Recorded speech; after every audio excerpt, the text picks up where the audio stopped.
नमस्कार बच्चों, कैसे हो आप सभी। मैं आशा करता हूं कि आप लोग बहुत अच्छे होंगे, स्वस्थ होंगे और आप सबकी पढ़ाई भी बहुत ही अच्छी चल रही होगी। तो दोस्तों, आज का क्लास बहुत ही ज्यादा इम्पोर्टेंट है आप सभी बच्चों के लिए, क्योंकि आज के क्लास में हम लेके आए हैं आपके लिए क्लास 12th केमिस्ट्री का 35 मोस्ट VVI ऑब्जेक्टिव क्वेश्चन। ये सारे प्रश्न आपके बोर्ड परीक्षा के लिए बहुत ही ज्यादा इम्पोर्टेंट है। तो प्यारे बच्चों, आज के क्लास को आप सभी बच्चे ध्यान से देखिएगा और आज के क्लास में जो ये केमिस्ट्री से 35 ऑब्जेक्टिव करा रहा हूं, इसको आप लोग अच्छे से याद भी करते चलिएगा। ओके जी, तो चलिए फिर क्लास को स्टार्ट करते हैं। सारे बच्चे चैट सेक्शन में आंसर को लगाते चलिएगा, जिससे कि आपको पता चले कि इस 35 ऑब्जेक्टिव में आपको पहले से कितना याद है। देखिए, फर्स्ट नंबर सवाल ये रहा आपके सामने। सभी बच्चे आंसर को लगाएंगे और लास्ट में देखते हैं कौन से बच्चे हैं जो कितने सही कर पाते हैं। देखिए, पहला नंबर सवाल क्या करा है, बहुत इंपॉर्टेंट क्वेश्चन है। क्रिस्टल कितने प्रकार के होते हैं बताएंगे आप सभी कि क्रिस्टल जो होते हैं वो कितने प्रकार के होते हैं। How many types of crystals are there, बताओ। 4 प्रकार के होते हैं, 3 प्रकार के होते हैं, 7 प्रकार के होते हैं या फिर 2 प्रकार के होते हैं। तो आप लोगों ने पढ़ा है कि सर क्रिस्टल तो 4 प्रकार के होते हैं। अगर समझा देते कि कौन कौन होता है तो बहुत अच्छा होता। चलो जी, यहाँ एक लिख देता हूं। एक होता है हमारा कौन सा, तो सहसंयोजक क्रिस्टल होता है। क्या सहसंयोजक क्रिस्टल होता है। दूसरा कौन सा होता है, तो आयनिक क्रिस्टल होता है। आयनिक क्रिस्टल होता है। भाई याद रखते चलना, जितने भी मैं बता रहा हूं ना, इसको आप लोग एकदम ध्यान से देखो। एक होता है आयनिक क्रिस्टल, दूसरा कौन सा होता है, तो धात्विक क्रिस्टल होता है। धात्विक क्रिस्टल होता है। और तीसरा कौन सा होता है, तो आणविक क्रिस्टल होता है। भाई जिसमें आणविक होता है, जिसमें अणु होते हैं, आणविक क्रिस्टल ये हमारा हो जाता है। अब पूछोगे सर थोड़ा एग्जाम्पल भी दे दीजिए। सहसंयोजक, भाई सहसंयोजक क्रिस्टल का एग्जाम्पल कुछ ले लो। जैसे क्या हो जाता है, हमारा हीरा हो जाएगा, हीरा। और कौन सा, तो ग्रेफाइट भी लिख लो, यहाँ ग्रेफाइट भी लिख लो। उसके बाद आयनिक मतलब जिस पे आयन हो, तो देखो Na पर प्लस होता है, Na पर प्लस यानी कि सोडियम पर प्लस और Cl पर माइनस होता है। जैसे कि Na2SO4 हो गया, ये सारे के सारे भी होते हैं। अब धात्विक क्रिस्टल कौन कौन से है बता दो एक बार सभी बच्चे, अगर जानते हो तो। धात्विक क्रिस्टल जैसे एल्युमिनियम हो गया, ये सारे क्या है, तो सोडियम हो गया, ये सारे के सारे धातु है ना, तो भाई धात्विक क्रिस्टल हो गया। अब आणविक क्रिस्टल क्या होता है, आणविक क्रिस्टल में कौन सा होता है, जैसे कि लिख लो आयोडीन हो गया, कौन सा आयोडीन हो गया और सल्फर हो गया, ये सारे के सारे क्या है, तो आणविक क्रिस्टल है। इसको भी आप लोग याद रखोगे, बहुत इंपॉर्टेंट है। वैसे तो क्रिस्टल 4 प्रकार के होते हैं, ऑप्शन नंबर ए बिल्कुल करेक्ट आंसर। और कौन कौन से, सहसंयोजक, आयनिक, धात्विक और आणविक। ओके, चलिए फिर दूसरा नंबर सवाल को देखिए। ये रहा आपके सामने, मूल क्रिस्टल तंत्रों की संख्या कितनी होती है, बताओ जी आप लोग, मूल क्रिस्टल तंत्रों की संख्या कितनी होती है। और ब्रेविस जालकों की संख्या अलग होती है और मूल क्रिस्टल तंत्रों की संख्या अलग होती है। देखो, मूल क्रिस्टल तंत्रों की संख्या 7 होती है और ब्रेविस जालकों की संख्या पूछे तो 14 होती है। इसको भी आप लोग याद रखोगे। ओके, चलिए तीसरा नंबर सवाल देखिए क्या कह रहा है। Na2O में सोडियम की उप सहसंयोजन संख्या कितनी होती है। Na2O का कोऑर्डिनेशन, उसमें सोडियम का कोऑर्डिनेशन नंबर पूछा गया। देखो Na2 है, यहाँ Na2 है और O है, यहाँ सोडियम का पूछा गया तो सोडियम का हमारा 4 हो जाएगा। अगर ऑक्सीजन का पूछता तो हमारा 8 हो जाता, लेकिन पूछा क्या गया है, सोडियम का। Correct answer option number b हो जाएगा। बच्चा पार्टी याद रखिएगा, बहुत ही इंपॉर्टेंट क्वेश्चन है ये। ओके, चलिए फोर्थ नंबर सवाल देखिए क्या कह रहा है। ये रहा आपके सामने, निम्नलिखित में कौन अक्रिस्टलीय ठोस है, बताओ जी। नॉन क्रिस्टलाइन सॉलिड, बताओ, बहुत ही इंपॉर्टेंट है, जिसको हम लोग एमोर्फोस सॉलिड भी कहते हैं। तो याद रखना आप सब। अक्रिस्टलीय ठोस पूछा गया, ग्रेफाइट तो क्रिस्टल है, ये तो नहीं होगा। क्वार्ट्ज ग्लास, क्वार्ट्ज ग्लास, हाँ जी, क्वार्ट्ज ग्लास हमारा अक्रिस्टलीय ठोस है, बिल्कुल करेक्ट आंसर है। 4 का बी हो जाएगा। भाई लगा लो, जिसका कि फॉर्मूला नहीं पता है क्या, SiO2 क्वार्ट्ज ग्लास है ये, तो correct answer option number b हो जाएगा। ग्रेफाइट हो गया, क्रोमेलम हो गया, सिलिकॉन कार्बाइड जो है ये क्रिस्टलाइन सॉलिड है, लेकिन यहाँ अक्रिस्टल पूछा गया है, क्वार्ट्ज ग्लास करेक्ट आंसर है। ओके, चलिए पांचवा नंबर सवाल देखिए क्या कर रहा है। ये रहा आपके सामने, इसका राइट आंसर सभी बच्चे बता दो एक बार। निम्नलिखित में किसके लिए हिमांक का अवनमन अधिकतम होगा, बता दो आप लोग। For which of the following will the depression of freezing point will be maximum, कौन सा होगा बता दो आप लोग। ये होता है कौन सा, पोटेशियम सल्फेट के लिए सबसे अधिक होता है, यानी कि K2SO4 के लिए। Correct answer option number A हो जाएगा बच्चों, याद रखोगे आप लोग। चलिए 6 नंबर सवाल की ओर बढ़ते हैं। ये रहा आपके सामने, इन सारे प्रश्नों को आप लोग जरूर याद करते चलना। देखो, विलियन के अनुसंख्यक गुणधर्म का उदाहरण क्या है, बता दो आप लोग। विलियन के अनुसंख्यक गुणधर्म का उदाहरण क्या होगा, घनत्व होगा, द्रव्यमान होगा, क्वथनांक उन्नयन होगा या फिर ताप होगा, क्या होगा इसका सही जवाब बताओ आप लोग।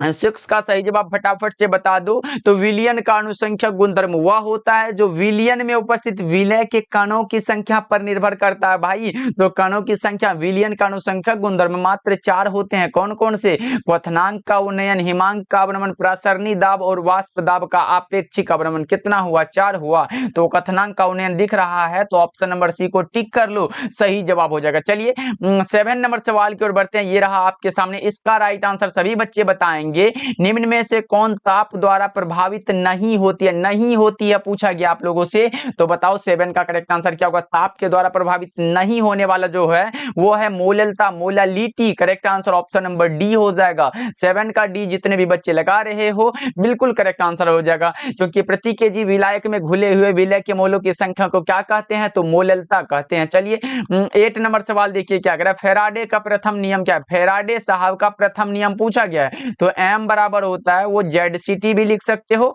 या फिर m बराबर आप ECT भी लिख सकते हो। तो कोई एक सही, दोनों में से अगर कोई रहे तो आप टिक करके चले आना, सही जवाब हो जाएगा। चलिए 9 नंबर सवाल को देखते हैं क्या कह रहा है। किसी भी पदार्थ के प्रतिक्रिया करने का दर निर्भर करता है, किस पर निर्भर करता है? तो ये एक्टिव मास पर निर्भर करता है। Correct answer option number A हो जाएगा। 9 का ए जितने भी बच्चे लगा रहे हैं बिल्कुल सही जवाब हो जाएगा। चलिए फिर 10 नंबर सवाल को देखिए, ये रहा आपके सामने।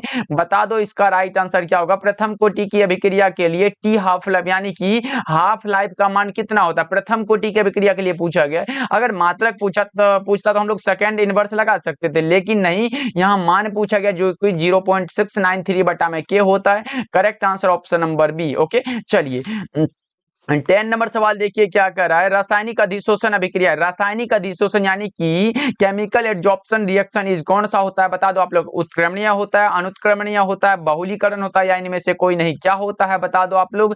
11 का करेक्ट आंसर बताओ फटाफट से। 11 का करेक्ट आंसर क्या होगा? तो वो हमारा हो जाता अनुत्क्रमणीय, ऑप्शन नंबर बी सही जवाब हो जाएगा। याद रखोगे आप लोग, इरिवर्सिबल होता है। चलिए अगले प्रश्न की ओर बढ़ते हैं। 12 नंबर सवाल देखिए, अधिशोषण की प्रक्रिया कहाँ होती है? एक होता है हमारा अधिशोषण और दूसरा कौन सा होता है? तो अवशोषण होता है। जैसे कि देखो अवशोषण में क्या होता है? अवशोषण मतलब वो अपने अंदर समाहित कर लेता है। जैसे अब स्पंज खाते हो तो उसमें रस क्या होता है? अंदर में ना होता, ऊपर में थोड़ी ना ऊपर ऊपर रस लगा रहता है, नहीं भाई, वो अंदर भी चला जाता है। देखो और क्या होता है? पृष्ठीय घटना, जैसे कि ले लो कोई एक यहाँ पे ले लो वस्तु, इस पे क्या होता है? धूल का जम जाना। ये अगर मानो ये धूल है, मतलब ये पृष्ठीय घटना, ये सतह पर होने वाला घटना जो है ये हमारा पृष्ठीय यानी कि अधिशोषण में पढ़ते हैं हम लोग। Correct answer option number b हो जाएगा, बिल्कुल करेक्ट आंसर हो जाएगा। याद रखोगे आप लोग। ओके जी चलिए 13 नंबर सवाल को देखिए क्या करा है। निम्नलिखित में कौन सा द्रव स्नेही कोलाइड है? बताओ जी। द्रव से स्नेह करने वाला, और एक होता है द्रव विरागी। द्रव से स्नेह मतलब आ जाओ मेरे पास,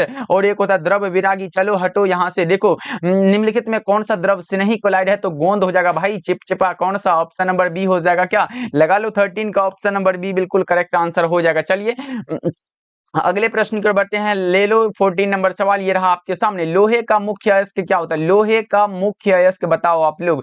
मैग्नेटाइट होगा, सिडेराइट होगा, हेमेटाइट होगा या इनमें से सभी होगा? तो मुझे तो लग रहा है ये लोहा का सारा अयस्क है, तो ऑप्शन नंबर डी लगा लो आप लोग। नहीं भाई, ऑप्शन डी की ओर मत जाना। देखो यहाँ पे क्या लिखा गया? मुख्य अयस्क मतलब प्रमुख अयस्क पूछा गया। बता दो कौन सा होगा? मेन और पूछा गया है, तो मैं बता दूं वो होता है hematite. Correct answer option number c हो जाएगा। लेकिन अगर पूछता कि लोहे का कौन सा अयस्क है, तो इनमें से सभी लगा देते, तब सही हो जाता। लेकिन नहीं, मुख्य अयस्क पूछा गया है। Correct answer option number c हो जाएगा। चलिए 15 नंबर सवाल देखिए क्या कर। टीन का संकेत क्या होता है? टीन का संकेत ये TNT ये सब मत लगाना, SN होता है। ऑप्शन ए सही जवाब हो जाएगा। जैसे कि हीलियम का भी पूछा गया था आपके बोर्ड एग्जाम में कि हीलियम का संकेत क्या होता है? एक बार बता दो आप लोग। हीलियम का संकेत जानते हो तो बता दो फटाफट से एक बार चैट करके आप लोग। और हीलियम का संकेत तो He होता है। बहुत अच्छा। चलिए 16 नंबर सवाल की ओर बढ़ते। ये रहा आपके सामने, इसका राइट आंसर बता दो सभी बच्चे फटाफट से। इसका राइट आंसर बता दो, थोड़ा सा छोटा कर दिया जाए, रुको। अब बता दो इसका राइट आंसर क्या होगा? बताओ सभी बच्चे इसका राइट आंसर। सोडियम आवर्त सारणी में 16 ऑक्सीजन के अलावा कौन सा तत्व पाया जाता है? अब बताओ। अब हमारा सेट हो चुका है क्वेश्चन। अब बता दो कि आवर्त सारणी में, ओहो हो हिल रहा है, ओके, आवर्त सारणी में ग्रुप 16 में ऑक्सीजन के अलावा पाए जाने वाला तत्व कौन सा है? तो आप जानोगे तब ना कि 16 वाले ग्रुप में कौन कौन से तत्व उपस्थित है। तो चलो मैं लिख दे रहा हूं भाई। एक तो हमारा ऑक्सीजन जो कि यहाँ प्रेजेंट है, तो ऑक्सीजन को लिखना पड़ेगा ना, ऑक्सीजन हो गया। दूसरा कौन सा होता है, तो सल्फर भी लिख लो। कौन सा, सल्फर भी लिख लो यहाँ पे। तो और बताते चलो कौन सा होता है, तो और लिख लो सेलेनियम भी होता है, सेलेनियम भी होता है, सेलेनियम भी होता है। और कौन सा होता है, तो पोलोनियम भी होता है, यानी कि पोलोनियम, पोलोनियम नियम होगा ना भाई। और यहाँ पोलोनियम भी होता है, पोलोनियम भी होता है, ये भी याद रखिए। और कौन सा, टेल्यूरियम भी होता है क्या, तो लगा लो ना, टेल्यूरियम, टेल्यूरियम भी होता है। और कौन सा बता दो आप लोग, है या नहीं। तो ये 5 ही होते हैं जो कि है। तो आपके सामने देख लो ना, ऑक्सीजन के अलावा कितने सारे तत्व हैं। तो यहाँ सल्फर ऑप्शन में दिया गया, तो करेक्ट आंसर कौन सा हो जाएगा, तो ए हो जाएगा, क्योंकि ये सेलेनियम पोलोनियम तो दिया नहीं गया ऑप्शन नंबर में, सल्फर दिया गया। Correct answer option number A हो जाएगा। चलिए 17 नंबर सवाल देखिए क्या कर रहा है। H2SO4 है। H2SO4 क्या है, बता दो बच्चा पार्टी फटाफट से कि H2SO4 क्या है। तो बताओ जी, जिसके नाम में लगा हुआ हो सल्फ्यूरिक एसिड, तो ये कौन सा, ये बेस हो जाएगा क्या, एसिड ही तो होगा। Correct answer option number A हो जाएगा। चलिए 18 सवाल की ओर बढ़ते हैं। 18 नंबर सवाल देखिए क्या कह रहा है। निम्नलिखित में कौन सा धातु साधारण तापक्रम पर द्रव होता है। साधारण तापक्रम पर द्रव कौन सा होता है, बता दो आप लोग। निम्नलिखित में कौन सा धातु है जो साधारण तापक्रम पर द्रव होता है, वो हमारा होता है Hg। कौन सा, Hg होता है भाई, पारा हो जाएगा। Correct answer. चलिए अगले प्रश्न की ओर बढ़ते हैं। 19 नंबर सवाल देखिए, ये रहा आपके सामने। नाइट्रिक अम्ल किस विधि से तैयार किया जाता है, बता दो भाई। ये संपर्क विधि से हम लोग क्या, तो सल्फ्यूरिक एसिड को तैयार करते हैं क्या, सल्फ्यूरिक एसिड को तैयार करते हैं किसके द्वारा, तो संपर्क विधि द्वारा, ओस्टवाल्ड विधि द्वारा, यानी कि HNO3 को तैयार करते हैं। तो HNO3 कहने का अर्थ क्या होता है, तो हमारा कौन सा बनता है, मतलब नाइट्रिक अम्ल तैयार होता है। और प्रकाश संश्लेषण द्वारा हरे पौधे अपना भोजन संश्लेषित करते हैं। और हैबर विधि द्वारा क्या बनता है, तो अमोनिया का निर्माण होता है। तो करेक्ट आंसर कौन सा हो जाएगा, तो ऑप्शन नंबर बी हो जाएगा, बिल्कुल करेक्ट आंसर। चलिए 20 नंबर सवाल को देखते हैं क्या करा है। निम्न में से कौन सा बंध सबसे ज्यादा प्रबल होता है, क्लोरीन और क्लोरीन के बीच का बंध होता है, सबसे ज्यादा स्ट्रॉन्ग होता है। Correct answer option number b हो जाएगा। चलिए अगले प्रश्न की ओर बढ़ते हैं। 21 नंबर सवाल को देखिए क्या कर रहा है।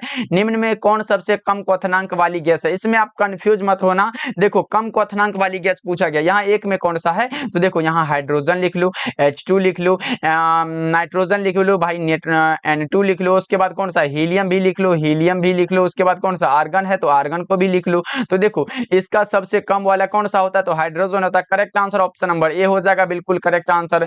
तो 21 का जो करेक्ट आंसर है वो हमारा ऑप्शन नंबर ए हो जाएगा, क्योंकि आपको पता होगा कि अगर अनुभार बढ़ेगा तो क्वथनांक भी बढ़ेगा। जिसका कि अगर हाइड्रोजन के अनुभार की बात कर ले तो वो हमारा 2 होता है क्या, ये हमारा 2 हो जाता है। और हीलियम की बात कर ले तो ये हमारा 4 हो जाता है, ये तो नहीं होगा, हीलियम यहाँ पे दिया गया है, हीलियम का 4 हो जाता है। और सा कौन सा, तो आर्गन का 36 होता है, आर्गन का क्या होता है, तो 36 हो जाता है हमारा। और N2 जो है ये हमारा 28 होता है। तो देख लो ना, सबसे पहले कम वाला कौन है, तो हाइड्रोजन है, उसके बाद हीलियम है, उसके बाद वाला हीलियम है, तो हीलियम तो करेक्ट आंसर नहीं होगा। चलिए 22 नंबर सवाल देखिए क्या कर रहा है। निम्न में से कौन क्षारीय भूमिज तत्व है, क्षारीय भूमिज तत्व कौन सा, तो सोडियम है, जिसका कि संकेत Na होता है। चलिए बच्चा पार्टी 23 नंबर सवाल को देखिए क्या कर रहा है। मात्र 35 ऑब्जेक्टिव है, उतना नहीं है, बस सारे बच्चे क्लास को लास्ट तक देखते रहना। और चैनल पे पहली बार जुड़ रहे हो तो आप लोग सब्सक्राइब भी करना भाई, हम आपके लिए इतना करते हैं। और क्लास को भी लाइक कर दीजिएगा, जितने भी बच्चे हमारे साथ पहली बार जुड़ रहे हैं तो क्लास को लाइक करके चैनल पे पहली बार जुड़े तो सब्सक्राइब भी करना। देखो संक्रमण तत्वों को और किस नाम से जाना जाता है, ये तो क्वेश्चन 2 से 3 बार आपके बोर्ड एग्जाम में आ चुका है कि संक्रमण तत्वों को क्या कहते हैं। संक्रमण तत्व है क्या है, तो डी ब्लॉक का तत्व है भाई। कौन सा, ऑप्शन नंबर सी बिल्कुल करेक्ट आंसर है, इसका दूसरा नाम वही है, डी ब्लॉक एलिमेंट्स। 23 का correct answer option number c है। चलिए 24 नंबर सवाल को देखिए, ये रहा आपके सामने, बता दो इसका राइट आंसर क्या होगा। डी ऑर्बिटल का आकार कैसा होता है, डी ऑर्बिटल का आकार पूछा गया है, तो चलो एक होता है कौन सा, एक लिख लो ऑर्बिटल, एफ ऑर्बिटल होता है। एक कौन सा होता है, तो एफ ऑर्बिटल होता है। दूसरा कौन सा, तो एस ऑर्बिटल भी होता है, एस ऑर्बिटल भी होता है। उसके बाद कौन सा, तो डी ऑर्बिटल भी होता है, डी ऑर्बिटल भी होता है। चलो तीनों चीजों को मैं समझा दे रहा हूं। एफ ऑर्बिटल अगर आपके सामने हो कि सर एफ ऑर्बिटल का आकार कैसा होता है, तो एफ के लिए होता है डम्बबेल, एफ के लिए क्या होता है, तो डम्बबेल होता है। यहाँ पे डम्बबेल लिख लो, डम्बबेल। डम्बेल, एफ के लिए डम्बेल होता है, डी के लिए डबल डम्बेल होता है, या एस के लिए क्या होता है तो गोलीय होता है, एस के लिए हमारा गोलीय होता है। ओ हो कहाँ भाग गया, 20 कितने नंबर पे थे बता दो, 24 पे थे। ओके ये रहा, भाग जाता है भाई। चलो ये एफ के लिए डम्बेल था, तो चलो यहाँ पे लिख लो एफ के लिए डम्बेल और एस के लिए गोलीय और डी के लिए क्या होता है तो डबल डम्बेल, जो कि ऑप्शन नंबर सी में दिया गया हमारा करेक्ट आंसर हो जाएगा। और इसको भी आप लोग याद रखिएगा। चलिए अगले प्रश्न की ओर बढ़ते हैं। 25 नंबर सवाल देखिए क्या करा है, विद्युत की सबसे अधिक सुचालक धातु कौन सी है तो चांदी, कहां दिया गया silver, correct answer option number D हो जाएगा। चलिए 26 नंबर सवाल को देखते हैं, ये रहा आपके सामने, कार्बनिक यौगिक में तत्व उपस्थित होना चाहिए। बताओ जी, हम लोग कार्बनिक यौगिक यानी कि ऑर्गेनिक कंपाउंड के बारे में पढ़ रहे हैं और उसमें कार्बन ही ना हो तो कैसे चलेगा काम, तो कार्बन होना चाहिए, ऑप्शन नंबर बी बिल्कुल सही जवाब है। चलिए 26 नंबर सवाल 7 नंबर सवाल देखिए क्या कर रहा है, ये रहा आपके सामने, कार्बन की संयोजकता कितनी होती है, कार्बन की संयोजकता कितनी होती है तो 4 होती है, correct answer option number D बिल्कुल करेक्ट आंसर है। What is the valency of carbon is 4, option number D is the correct answer. 28 number सवाल देखिए बच्चा पार्टी, मेथेनॉल का सूत्र क्या होता है, मेथेनॉल का सूत्र पूछा गया है, बताओ आप लोग 28 का करेक्ट आंसर। मेथेनॉल कहने का अर्थ है मेथिल प्लस एल्कोहल, तो कौन सा लगाओगे, मेथिल और एल्कोहल इसमें दिखाई दे रहा है क्या, option number A correct answer है, लगा लो ऑप्शन नंबर ए सही जवाब हो जाएगा। 29 नंबर सवाल देखिए, एंजाइम है, एंजाइम क्या होता है, enzyme is a protein, correct answer option number c हो जाएगा, ना कि कार्बोहाइड्रेट लिपिड, इनमें से कोई नहीं तो होगा नहीं, तो correct answer option number c हो जाएगा। चलिए 30 नंबर सवाल देखिए क्या कह रहा है, अमोनिया आर्द्र लाल लिटमस को किस रंग में बदल देता है, बताओ आप लोग, अमोनिया आर्द्र लाल लिटमस पत्र को किस रंग में बदल देता है तो यह बदल देता है नीले रंग में, correct answer option number A हो जाएगा, ब्लू रंग में। ओके चलिए 31 नंबर सवाल को देखिए क्या कर रहा है, पॉलीथीन एक बहुलक, भाई सारे इंपॉर्टेंट क्वेश्चन आया हूं, ये सारे के सारे प्रश्न आपके क्वेश्चन बैंक से सिलेक्ट किया हुआ है, तो समझ सकते हो बहुत इंपॉर्टेंट है। देखो पॉलीथीन एक बहुलक है तो ईथीन का बहुलक होता है, correct answer option number b हो जाएगा। ओके याद रखोगे आप लोग। चलिए 32 नंबर सवाल देखिए क्या कर रहा है, ये रहा आपके सामने, अरे भैया क्या हुआ, हाँ ये रहा आ चुका है आपके सामने, इसका राइट आंसर बताओ, कौन सा विटामिन की कमी से रतौंधी होता है, रतौंधी होने वाला कौन सा विटामिन होता है भाई, तो देखो विटामिन ए जो होता है जिसका केमिकल नाम क्या है तो रेटिनॉल होता है, विटामिन ए रेटिनॉल होता है, और जिसके कमी से रतौंधी रोग होता है, तो करेक्ट आंसर कौन सा होगा तो ऑप्शन नंबर ए हो जाएगा। चलिए 33 नंबर सवाल देखिए क्या कर रहा है, मानव शरीर उत्पन्न नहीं करता, निम्नलिखित में कौन सा है जो मानव शरीर उत्पन्न नहीं करता है, तो भाई हम भोजन जो करते हैं तो उससे हमें विटामिन प्राप्त होता है, तो correct answer option number c, क्योंकि ये मानव शरीर खुद उत्पन्न नहीं करता, ये हम लोग बाहरी पदार्थ यानी कि भोजन सब ग्रहण करके उसके द्वारा हम लोग प्राप्त करते हैं। यानी कि अगर आपसे पूछ भी दे कि विटामिन क्या होता है तो आप लोग लिख देना भाई, ऐसे ऑर्गेनिक सब्सटेंस जो जंतुओं तथा मनुष्यों के शरीर की उचित वृद्धि तथा उनकी जैविक क्रियाओं के लिए आवश्यक होता है, उसे हम लोग विटामिन कहते हैं, बस इतना याद कर लो, 2 नंबर में भी आया तो लिख दोगे। चलिए 34 नंबर सवाल को देखते हैं, ये रहा आपके सामने, बता दो इसका राइट आंसर क्या होगा, वह पदार्थ जो शरीर के ताप को कम करता है, कम करना है तो ज्वरनाशी यानी कि बुखार है, तो तब ऑप्शन नंबर ये लगा लो ना, करेक्ट आंसर हो जाएगा ज्वरनाशी, एंटीपायरेटिक होता है, याद रखोगे आप लोग। ओके चलिए अगले प्रश्न की ओर बढ़ते हैं। 35 नंबर सवाल देखिए क्या कह रहा है, पेट में अत्यधिक अम्ल बनने से रोका जा सकता है, बताओ आप लोग पेट में अत्यधिक अम्ल को बनने से किससे रोका जा सकता है, तो अब आपको आपने तो कहावत तो सुना ही होगा कि लोहे को लोहा ही काटता है, यानी कि एसिड है भाई, अम्ल अधिक अम्ल बन रहा है तो ये प्रत्यम्ल ही रोकेगा, correct answer option number A हो जाएगा, एसिड ही रोक सकता है, तो ऑप्शन नंबर ए जितने भी बच्चे लगाए हो उसका सही जवाब हो जाएगा। तो चलिए बच्चा पार्टी, आज हम लोगों ने 35 ऑब्जेक्टिव को कंप्लीट किया जो आपके बोर्ड परीक्षा के लिए बहुत ही ज्यादा इंपॉर्टेंट होता है, तो सारे बच्चे इस 35 ऑब्जेक्टिव को अच्छे से याद भी कर लीजिएगा। फिर मिलते हैं अगले क्लास में।